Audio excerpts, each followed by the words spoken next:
Good morning students. Today we will continue our brain teaser of unit 4. In our last class we have completed up to question number 9 and today we will start from question number 10. Solve these division sums. हमने इन division sums को solve करना है, यानी कि fractional number की division है. यहाँ fractional number हमको जो है mixed number में दिए हुए हैं, इन्हें improper fraction में convert करेंगे. 8 9s are 72 में 5 प्लस करेंगे, हमारे पास आएगा 77/8 डिवाइडेड बाय 4 2s are 8, 8 में 1 प्लस करेंगे 9/4. तो जब भी हम डिवीज़न के सम करते हैं तो उसका क्या प्रोसीजर है, हमने लास्ट क्लास जो है डिवीज़न की जब हमारी वर्कशीट आई थी उसमें भी किया था कि हम डिवीज़न के साइन को मल्टीप्लाई के साइन में कन्वर्ट कर देते हैं, क्योंकि जो है जब हम डिवाइड करते हैं तो हम ये this is the dividend and this one is the divisor, तो हमको डिवाइज़र का टेबल बोलना होता है. तो हमें फ्रैक्शन में हमने टेबल लर्न नहीं कर रखे हैं, तो इसलिए हम क्या करेंगे, यहाँ पर इसका रेसिप्रोकल लेंगे. डिवीज़न के सम को हम साइन को हम मल्टीप्लाई में कन्वर्ट कर देंगे और जो डिवाइज़र है जो यहाँ पे 9/4 है इसका हम रेसिप्रोकल लेंगे, यानी कि जो नुमरेटर है numerator becomes denominator and denominator becomes numerator. तो इट मीन्स यहाँ पे हम क्या लिखेंगे 4/9, इसको हम लिखेंगे 77 मल्टीप्लाई बाय 4/8 मल्टीप्लाई बाय 9. अब हमारी क्या प्रोसीजर है कि हम नुमरेटर और डिनोमिनेटर में चेक करेंगे क्या कोई किसी सेम टेबल में आ रहे हैं या नहीं. तो हम देखेंगे 4 और 8 दोनों डिजिट जो है 4 की टेबल में आते हैं, दोनों नंबर. तो 4 की टेबल में 4 आता है 1 पर और 8 आता है 2 पर. तो यहाँ पर जो है हमने इनको कट कर दिया, लेकिन अब हम देखेंगे 77 और 9, 77 और 2 सेम टेबल पर नहीं आ रहे, तो हम क्या करेंगे, यहाँ पर हम मल्टीप्लाई करेंगे 77 को 1 से. 77 मल्टीप्लाई बाय 1 नुमरेटर में और डिनोमिनेटर में क्या है 2 मल्टीप्लाई बाय 9. इट मीन्स 77/18 आ गया हमारे पास. ये कैसा फ्रैक्शन है, इम्प्रॉपर फ्रैक्शन है, तो इसे हम किस में कन्वर्ट करेंगे, मिक्स्ड नंबर में. 77 को 18 से डिवाइड करेंगे, 18 4s are 72 और 5 इज़ द रिमाइंडर. तो हमारा आंसर क्या आ जाएगा यहाँ पर 4/5/18. 4 इज़ द होल नंबर, तो होल नंबर को हम आगे लिखते हैं. 4/5/18 is our answer. Now this is our B part. 52 को हमने डिवाइड करना है 2 3/5. तो हम क्या करेंगे 52 जो कि एक होल नंबर है, each whole number have a denominator 1 and divided by 5 2s are 10 and 3 13/5.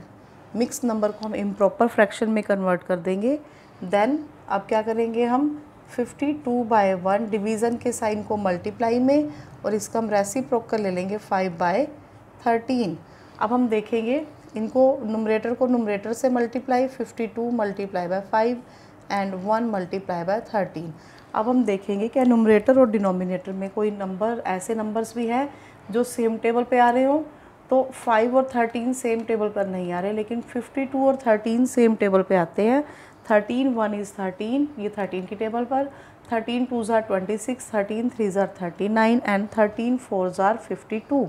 तो दोनों नंबर 13 की टेबल में आ रहे हैं, तो हम कट कर देंगे. 13 1 इज़ 13 एंड 13 4s are 52. तो हमारे पास क्या आ जाएगा 4 multiply by 5 and 1 multiply by 1, यानी कि 4 5s are 20 और नीचे डिनोमिनेटर 1 है जिसे लिखना ज़रूरी नहीं होता. तो हमारा आंसर क्या आ जाएगा 20. नेक्स्ट है question number 11. State which of the following statements are true. यहाँ पर हमको कुछ स्टेटमेंट्स दी जाएंगी, तो हमने बताना है कि उनमें से कौन कौन सी स्टेटमेंट जो है वो ट्रू है. तो फर्स्ट ए पार्ट दे रखा है द रेसिप्रोकल ऑफ 9/7 इज़ 1 2/7. हमको ये बताना है कि 9/7 का रेसिप्रोकल क्या 1 2/7 है. तो हम क्या करेंगे, सबसे पहले तो मिक्स नंबर को इम्प्रॉपर में कन्वर्ट कर लेते हैं. हमको फाइंड आउट करना है 9/7 का रेसिप्रोकल. और जब हम इसके सोल्व करेंगे 7 1 इज़ 7 एंड 2 9/7, तो ये भी 9/7 है. जबकि अगर हमको 9/7 का रेसिप्रोकल फाइंड आउट करना है तो numerator becomes denominator and denominator becomes numerator, जबकि ऐसा नहीं हुआ है. तो एक दूसरा मेथड क्या है कि हम क्या करेंगे रेसिप्रोकल है या नहीं है, इसके लिए हम इनको मल्टीप्लाई करके देखते हैं।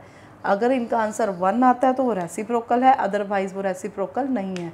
2 रूल्स है रेसिप्रोकल को चेक करने के लिए कि नुमरेटर को डिनोमिनेटर होना चाहिए, और डिनोमिनेटर अगर नुमरेटर बन जाता है तो इट मीन्स वो रेसिप्रोकल है। अदरवाइज़ क्या करेंगे, हम उनको आपस में मल्टीप्लाई करेंगे। अगर आंसर 1 आता है तो इट मीन्स 9/7 का ये रेसिप्रोकल। अगर 1 नहीं आ रहा तो इट मीन्स ये स्टेटमेंट क्या है, फॉल्स है। तो 9 9s are 81 and 7 7s are 49। हमारा आंसर 1 नहीं आया, अगेन फ्रैक्शन में आ गया। इट मीन्स ये स्टेटमेंट कैसी है, फॉल्स है, ये स्टेटमेंट ट्रू नहीं है। तो हम यहाँ पे क्या लिखेंगे, फॉल्स। और बेटा ये स्टेटमेंट से भी क्लियर हो रहा था, यहाँ भी डिनोमिनेटर 7 है और यहाँ भी डिनोमिनेटर 7 ही है। तो इट मीन्स यहाँ पर डिनोमिनेटर को क्या होना चाहिए था, 9। तो हम सोच सकते हैं कि स्टेटमेंट ट्रू है या नहीं। तो इट मीन्स ये स्टेटमेंट अब फॉल्स है। और ये जो वर्क है ये रफ नोटबुक पे करना है। ये हमने जो ये 11th क्वेश्चन है ये बुक में ही करना है, तो ये रफ वर्क जो है ये रफ नोटबुक में करोगे आप। नेक्स्ट है B part, the multiplicative inverse of 1 is 1। Multiplicative inverse means reciprocal. Reciprocal of 1 is 1। फिर से सुन लीजिए, मल्टीप्लिकेटिव इनवर्स का मीनिंग क्या होता है, रेसिप्रोकल। तो हमको यहाँ ये बताना है क्या 1 का मल्टीप्लिकेटिव इनवर्स यानी कि 1 का रेसिप्रोकल 1 है। तो यस, क्योंकि जो 1 है, 1 एक होल नंबर है, उसके नीचे हम 1 एज अ डिनोमिनेटर लगा सकते हैं। तो हम अब यहाँ पर जो 1 का रेसिप्रोकल लेंगे तो वो अगेन 1/1 होगा। इट मीन्स 1 ही होगा। तो मल्टीप्लिकेटिव इनवर्स ऑफ 1 इज़ 1, ये स्टेटमेंट क्या है, ट्रू है। हम यहाँ पे क्या लिखेंगे, ट्रू। नेक्स्ट है C part, 1/2 divided by 1/4 means how many quarters in 1/2। आप सभी को क्वार्टर्स का मीनिंग पता है, 1/2 1/4। 1/2 means half and 1/4 means quarters. ये सब हम किससे क्लियर करेंगे, एक सर्कल से क्लियर करेंगे। अब यहाँ एक सर्कल आएगा। अब देखो बेटा, इस सर्कल में जब हम सर्कल को 2 पार्ट्स में डिवाइड कर देते हैं, जब ये सब काम आपने छोटी क्लासेस में भी किया है, जब मैंने सर्कल के 2 पार्ट कर दिए, इसको हाफ कर दिया, इट मीन्स ये जो 2 पार्ट्स हैं इनको हम क्या कहेंगे, हाफ। 1/2 1/2। हाफ पार्ट को क्या कहा जाएगा, 1/2 ऊपर वाला पार्ट है, और नीचे वाले पार्ट को भी हम क्या कहेंगे, 1/2। जब मैं इसके अगेन 2 पार्ट्स और कर दूंगी, इट मीन्स यहाँ इसका मतलब क्या है कि इसके 4 पार्ट्स कर दूंगी, तो एवरी 4 पार्ट्स बिकम 1/4। यानी कि 1 के हमने 4 पार्ट्स कर दिए, तो हर एक पार्ट को हम क्या कहेंगे, 1/4। और 1/4 को क्या कहा जाता है, क्वार्टर। इट मीन्स यहाँ पर ये भी quarter quarter quarter and quarter. लेकिन अगर एक लाइन बीच में से, यहाँ से मैं ये लाइन हटा दूँ, इट मीन्स ये क्या बन गया, हाफ। यहाँ पर ऊपर जो सर्कल है ये हाफ सर्कल है, नीचे जो है हाफ सर्कल में मैंने लाइन लगा दी, इट मीन्स यहाँ पर 2 क्वार्टर्स हैं। अब आपने एक चीज़ और ध्यान देनी है कि हमारा क्वेश्चन क्या है कि 1/2 means half, half divided by 1/4। It means यहाँ पर हमारा क्वेश्चन क्या दे रखा है कि इसका मतलब ये है कि how many quarters in half, half में कितने क्वार्टर्स हैं। 1/2 का मतलब क्या है यहाँ पर, half. How many quarters in 1/2, 1/2 means half, half में कितने क्वार्टर है। ये हाफ सर्कल है नीचे, इसमें मैंने एक लाइन लगा दी तो 2 क्वार्टर्स बन गए। इट मीन्स हाफ में कितने क्वार्टर्स हैं, 2 क्वार्टर्स। तो हाफ में 2 क्वार्टर्स हैं, ये हमने यहाँ सर्कल बना के आंसर फाइंड आउट कर लिया। लेकिन अब हम इसको भी सोल्व करेंगे। इसका मीनिंग क्या आ रहा है कि 1/2 डिवाइडेड बाय 1/4। तो हम क्या करेंगे, डिवाइड का करना है यहाँ पर, तो डिवाइड के साइन को मल्टीप्लाई में कन्वर्ट करेंगे, और 1/4 को 4/1 इसका रेसिप्रोकल ले लेंगे। अब देखेंगे 2 की टेबल में 2 1 पर एंड 4 2 पर, तो 2 1 इज़ 2। यहाँ पर भी हमारा आंसर 2 आया। इट मीन्स इसका मीनिंग यही है कि 1/2 डिवाइडेड बाय 4 मीन्स, इसका मतलब क्या है कि हाफ में 1/2 में कितने क्वार्टर्स हैं, तो 1/2 में हाफ में 2 क्वार्टर्स है। ये स्टेटमेंट क्या है, ट्रू है। तो हम क्या राइट करेंगे यहाँ पर, ट्रू। ट्रू। अब देखिए क्वेश्चन को फिर से समझ लीजिए कि इस स्टेटमेंट का मतलब क्या है कि 1/2 divided by 1/4 means how many quarters in 1/2। इसको हमने 2 सिचुएशंस में सोल्व किया था, तो दोनों सिचुएशंस में हमारा आंसर करेक्ट आ रहा था। जब हमने क्वार्टर्स फाइंड आउट किए वन हाफ में तुम्हारे 2 ही आए थे। इट मीन्स इस क्वेश्चन का मीनिंग यही है कि हम अगर इस तरह से डिवाइड करते हैं तो इट मीन्स हाफ में कितने क्वार्टर्स हैं। तो ये स्टेटमेंट बिल्कुल ठीक है, हम ट्रू आंसर आएगा कि इसका मतलब यही है कि हाफ में कितने क्वार्टर्स हैं। हमने क्वार्टर्स फाइंड आउट नहीं करने, हमने जस्ट इस लाइन का मीनिंग बताना था। इस लाइन का मीनिंग यही है कि हाफ में कितने क्वार्टर्स हैं, तो ये ट्रू है। नेक्स्ट है D part, the product of a fractional number and 1 is 1। ये हमने आप लास्ट क्लास में एक प्रॉपर्टी की थी, प्रॉपर्टीज़ ऑफ फ्रैक्शनल नंबर की प्रॉपर्टीज़ थी मल्टीप्लिकेशन वाली, जिसमें हमने क्या था कि product of a fractional number and 1 is fractional number itself. लेकिन यहाँ पे क्या बताया इन्होंने, product of a fractional number and 1 is 1। अगर हम किसी फ्रैक्शनल नंबर को 1 से मल्टीप्लाई करते हैं तो हमारा आंसर क्या आएगा, फ्रैक्शनल नंबर खुद ही आ जाएगा। लेकिन यहाँ पर इन्होंने क्या बोला इस स्टेटमेंट में, product of a fractional number and 1 is 1, जबकि क्या है, रोंग है। अगर हम 1 से मल्टीप्लाई करते हैं तो 1 आंसर नहीं आता, वो फ्रैक्शनल नंबर खुद ही आता है। इट मीन्स ये स्टेटमेंट क्या है, फॉल्स। नेक्स्ट है E part, 4/9 divided by 4/9 is equal to 81/16। तो यहाँ हमको ये बताना है कि 2 फ्रैक्शनल नंबर है, अगर सेम फ्रैक्शनल नंबर को उसी फ्रैक्शनल नंबर से ही डिवाइड कर दिया जाए तो हमारा आंसर क्या आता है। ये भी हमने प्रॉपर्टीज़ में क्या था, division property of fractional number. तो वहाँ पे क्या था कि अगर एक fractional number divided by, if a fractional number divided by itself then answer is 1। यहाँ पर आंसर 1 आना चाहिए था, लेकिन यहाँ पे हमारा आंसर क्या आया, 81/16, अब 1 के अलावा आया है। तो इट मीन्स ये स्टेटमेंट फॉल्स है। इसको हम और मेथड से भी सोल्व कर सकते हैं कि हम यहाँ पर 4/9 डिवाइड को मल्टीप्लाई में कन्वर्ट कर दें और 4/9 का रेसिप्रोकल कर लें, तो हमारा आंसर क्या आ रहा है, 1 ही आ रहा है। इट मीन्स जब एक फ्रैक्शनल नंबर को सेम फ्रैक्शनल नंबर से डिवाइड करते हैं तो आंसर 1 आना चाहिए, लेकिन यहाँ आंसर 1 नहीं आया। इट मीन्स ये स्टेटमेंट क्या है, फॉल्स। तो हम यहाँ पे क्या राइट करेंगे, फॉल्स। नेक्स्ट है F part, 0 divided by 2/3 is equal to 2/3। ये भी हमने डिवीज़न की प्रॉपर्टीज़ में किया था, properties of division of a fractional number. उसमें क्या प्रॉपर्टी थी कि 0 divided by any fractional number is 0। अगर हम 0 को किसी भी फ्रैक्शनल नंबर से डिवाइड करते हैं तो आंसर शुड बी 0, लेकिन यहाँ पर आंसर क्या है, 2/3। इट मीन्स ये स्टेटमेंट भी क्या है, फॉल्स। तो हम यहाँ पे क्या राइट करेंगे, फॉल्स। नेक्स्ट है क्वेश्चन नंबर 12, जिसकी स्टेटमेंट है, a family consumes 2 1/2 litres of milk every day. It means एक फैमिली है, वो हर रोज़ उसकी मिल्क की कंजम्पशन कितनी है, 2 1/2 लीटर कंज्यूम मतलब यूज़ कर रही है वो। What is the total consumption of milk by the family in the month of अप्रैल। अब हमने क्या बताना है कि अप्रैल के मंथ में वो फैमिली कितना मिल्क यूज़ कर लेगी, कितना मिल्क कंज्यूम कर लेगी। तो टोटल कंजम्पशन हमने बतानी है। तो इसके लिए हम क्या करेंगे, अब आप देखेंगे कि हमको एवरी डे मीन्स 1 डे की कंजम्पशन हमें पता है कि 2.5 लीटर है। तो हम 1 मंथ ऑफ अप्रैल की कंजम्पशन कैसे फाइंड आउट करेंगे। तो हम क्या करेंगे, अप्रैल के मंथ को भी हम नंबर ऑफ़ डेज़ में कन्वर्ट कर देंगे कि अप्रैल के मंथ में 30 डेज़ हैं, तो हमको 1 डे की कंजम्पशन के बारे में पता है। तो 30 डेज़ की कंजम्पशन के लिए हम क्या करेंगे, उनको मल्टीप्लाई कर देंगे। तो देखिए कैसे सॉल्व करेंगे। सबसे पहले हम अप्रैल के मंथ को नंबर ऑफ़ डेज़ में कन्वर्ट करेंगे। तो number of days in the month of April is equal to 30 days. Number of days in April 30। तो अब क्या करेंगे, family consumes milk in 1 day. 1 day में कितना मिल्क कंज्यूम कर रही है वो, 2 1/2 लीटर। फैमिली कंज्यूम्स मिल्क इन 30 डेज़। 30 डेज़ जब 1 डे के बारे में हमें पता है, ज़्यादा डेज़ के बारे में आंसर निकालना है, तो हम वहाँ पे क्या करते हैं, मल्टीप्लाई। So 2 1/2 multiplied by 30। तो 2 1/2 इज़ अ मिक्स नंबर, इसे हम इम्प्रॉपर में कन्वर्ट करेंगे। 2 2 ज़ा 4 एंड 1 5/2 मल्टीप्लाई बाय 30। नुमरेटर को नुमरेटर से मल्टीप्लाई करेंगे एंड डिनोमिनेटर को डिनोमिनेटर से। तो 5 × 30/2।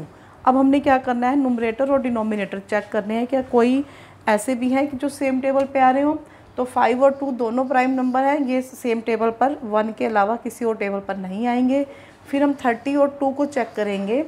2 की टेबल में आ रहा है, लेकिन और 30 भी 2 से डिवाइड हो जाएगा, क्योंकि 15 2 ज़ार 30 होता है। तो 30 भी 2 से डिवाइड हो जाएगा। कब डिवाइड होगा वो 15 पर। तो 2 का कट करके हम क्या राइट करेंगे 1, और यहाँ पे क्या लिखेंगे 30 को कट करके 15। नाउ 5 मल्टीप्लाई बाय 15 यानी कि 15 5s आर 75। तो अप्रैल के मंथ में वो कितना मिल्क कंज्यूम करेंगे 75 litre. So here our answer is 75 litre. Next है question number 13। Mala has 36 toffees.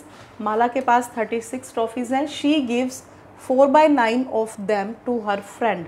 उसने इन टॉफ़ीज़ का 4/9 of them, it means 4/9 of them means 4/9 of 36। She gives 4/9 of them to her friends. और कुछ टॉफ़ीज़ अपने friend को दे दी थी। How many toffees are left with her. बताओ उसके पास कितनी टॉफ़ीज़ बच गई। तो हम क्या करेंगे, यहाँ पर देखिए Mala has toffees, total toffees कितनी थी 36। She gives to her friend, उसने अपनी फ्रेंड को कितनी दी 4/9 of them. 4/9 of them means 36। तो हम क्या लिखेंगे 4/9 ऑफ 36। ऑफ का मीनिंग मैंने आपको पहले भी बताया था, क्या आएगा मल्टीप्लाई 4/9 मल्टीप्लाई बाय 36/1।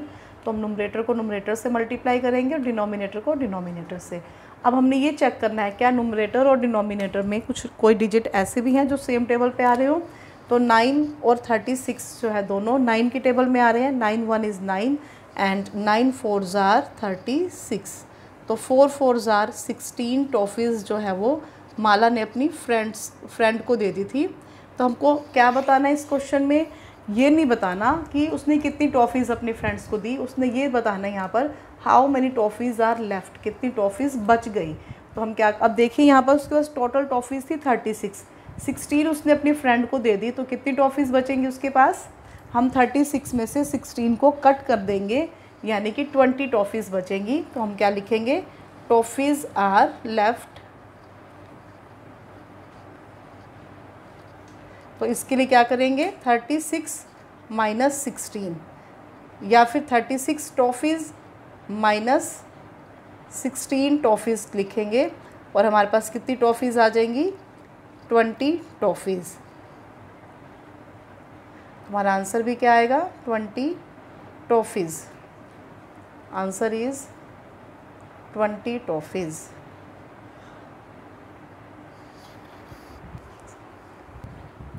नेक्स्ट है question number 14। If the shaded portion has a value of 1/3 what is the value of the whole shape. आपकी बुक में आप देखोगे, अपनी बुक ओपन कर लीजिए, पेज नंबर 70 निकाल लीजिए, 74 पेज नंबर 74 पर ये फिगर बनी हुई है। इस फिगर में देखिए एक आपने क्या करना है, यहाँ पर आपकी बुक में सिर्फ डॉट्स दिए हुए हैं, उन डॉट्स को ज्वाइन करके हमने लाइंस लगा दी, आपस में ज्वाइन किया तो कुछ ट्रायंगल्स बन गए हमारे पास। तो आपने क्या करना है उन डॉट्स को ज्वाइन करना है पेंसिल से, पेन यूज़ नहीं करना, और ज्वाइन करोगे तो आपके पास इस तरह से ये शेप आ जाएगी। तो आपने क्या बताना है if the shaded portion has a value of 1/3। यहाँ पर जो एक पोर्शन में शेड किया हुआ है कुछ ट्रायंगल बन जाएंगे। इन ट्रायंगल्स में से वन ट्रायंगल में कलर किया हुआ है ब्लैक कलर। तो आपको बता रखा है कि उस ब्लैक कलर की जो शेडेड पोर्शन है इसकी वैल्यू 1/3 है। What is the value of whole shape. तो पूरी शेप की वैल्यू हमने बतानी है। तो आप सबसे पहले क्या करोगे डॉट्स को ज्वाइन करके ट्रायंगल्स बनाओगे। तो अब यहाँ पर आपको ये बताया हुआ है कि वन ट्रायंगल की वैल्यू अगर 1/3 है तो होल शेप में कितने ट्रायंगल्स हैं। पहले हम नंबर ऑफ़ ट्रायंगल्स काउंट कर लेंगे, जब आप ज्वाइन कर दोगे तो इस तरह से आपके पास ट्रायंगल्स बन जाएंगे। तो हम इन्हें काउंट कर लेते हैं 1 2 3 4 5 6 7 8 9 10 11 12 एंड 13। पूरी शेप में 13 ट्रायंगल्स हैं। तो अब हमारे पास वन ट्रायंगल की वैल्यू कितनी है 1/3। तो 13 ट्रायंगल्स की वैल्यू हमने फाइंड आउट करनी है। अगर हमको वन ट्रायंगल की वैल्यू पता है 13 ट्रायंगल्स की फाइंड आउट करनी होगी तो हमें वहाँ पे क्या करना पड़ेगा मल्टीप्लाई। तो सबसे पहले देखिए हम लिखेंगे टोटल ट्रायंगल्स कितने हैं 13, then value of one triangle. One triangle यानी कि जो शेडेड पोर्शन है वो वन ट्रायंगल है, तो हम लिखेंगे value of one triangle is equal to 1/3। Then value of 13 triangles is equal to 1/3 multiply by 13। तो नुमरेटर को नुमरेटर से मल्टीप्लाई करेंगे। 13 1 इज़ 13/3। ये इम्प्रॉपर फ्रैक्शन है, तो इसे मिक्स नंबर में कन्वर्ट करेंगे। 3 4 ज़ा 12 and 1 is remainder. 4 1/3 is the value of whole shape. पूरी शेप की वैल्यू क्या आ जाएगी? 4 1/3। तो अब हमने ब्रेन टीज़र कंप्लीट कर लिया है। क्वेश्चन 9 तक हम कर चुके थे। 10 से लेकर के 14 तक आपने ये क्वेश्चंस करने हैं आज, जिसमें से क्वेश्चन 11 एंड 14 जो सम है इसको आप बुक में ही नोटबुक में कर लेना। इस फिगर को आप बना लेना डॉट्स बना करके, स्केल और पेंसिल की हेल्प ले करके आप फिगर को अपनी नोटबुक पे बना लेना। तो क्वेश्चन 11 आपने बुक में करना है। 10 12 13 एंड 14 ये सभी क्वेश्चन आपने अपनी फेयर नोटबुक पे करने हैं। इस फिगर को आप अपनी फेयर नोटबुक पे with the help of scale and pencil से कर लोगे और इस क्वेश्चन को नोटबुक में ही करोगे। ओके बेटा, थैंक यू।